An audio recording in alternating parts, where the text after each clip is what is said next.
Sebenarnya rancangan undang-undang ini sudah pernah dibahas pada periode 2014-2019, ya hampir 5 tahun menghabiskan waktu, kemudian juga mengeluarkan biaya dan juga mengeluarkan tenaga, tapi belum kunjung selesai ketika periode lalu selesai.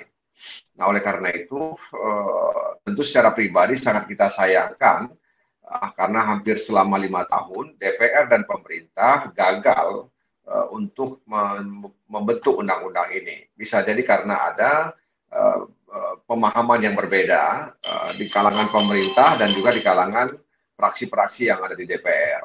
Nah, periode 2019-2024 ini sejumlah anggota dewan berusaha untuk menginisiasi kembali rancangan undang-undang ini. Jadi ada anggota fraksi dari Partai Persatuan Pembangunan, kemudian juga dari Gerakan Indonesia Raya atau Gerindra, dan juga Partai Keadilan Sejahtera atau PKS. Ya. Nah, oleh karena itu saya ingin sampaikan bahwa kami sebagai pengusul sudah bertemu dengan Badan Legislasi DPR RI. Dua kesempatan kita gunakan untuk menyampaikan pokok-pokok pikiran terkait dengan rancangan undang-undang minuman beralkohol ini. Ya, meskipun memang namanya RUU larangan minuman beralkohol. Ya, dan tentu saja pertemuan terakhir para anggota Balik sepertinya bisa memahami, tapi tentu saja mereka punya sikap politik, punya pandangan politik terkait dengan RUU larangan minum ini. Ya, sehingga kemudian ada beberapa fraksi yang secara terbuka memberikan dukungan di luar pengusul, ya, seperti Partai Amanat Nasional. Sementara golongan karya PD Perjuangan dalam rapat tersebut, meskipun tidak secara tegas menolak, tapi dari bahasa yang disampaikan, mereka belum siap, mereka belum mau ini kemudian diatur secara nasional. Nah, oleh karena itu sekali lagi kami berangkat dari bahwa rancangan undang-undang ini sudah pernah dibahas, ya, jadi bukan sesuatu yang asing bagi DPR terkait dengan rancangan undang-undang ini.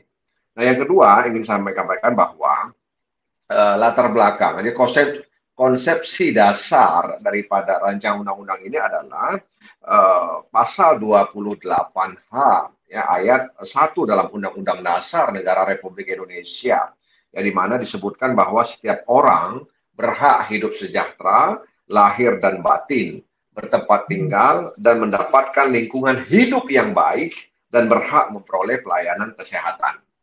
Nah, jadi pasal 28H ayat 1 ini kan jelas bahwa dalam konstitusi, ya, itu diatur bahwa setiap orang, ya, setiap orang, bukan setiap kelompok orang loh, setiap orang, ya, dia berhak hidup sejahtera, lahir dan batin, dan juga mendapatkan lingkungan hidup yang baik. Nah, kita tahu bahwa minuman beralkohol ini kan membuat lingkungan hidup tidak baik, ya. Itu akan mengganggu lingkungan hidup manusia. Karena di samping merusak kesehatan, ya, minuman beralkohol ketika dikonsumsi maksud saya, itu bisa menimbulkan gangguan keamanan, berpotensi besar untuk menimbulkan gangguan keamanan dan ketertiban di tengah-tengah masyarakat. Sehingga kemudian masyarakat bisa dikatakan tidak bisa, ya, mendapatkan lingkungan hidup yang baik. Jadi sebenarnya minuman beralkohol ini juga, rancangan undang-undang ini juga sejalan, ya, sejalan dengan tujuan nasional bangsa Indonesia, diantaranya melindungi segenap bangsa Indonesia dan seluruh tumpah darah Indonesia, ya, dan juga ikut mencerdaskan kehidupan bangsa. Begitu.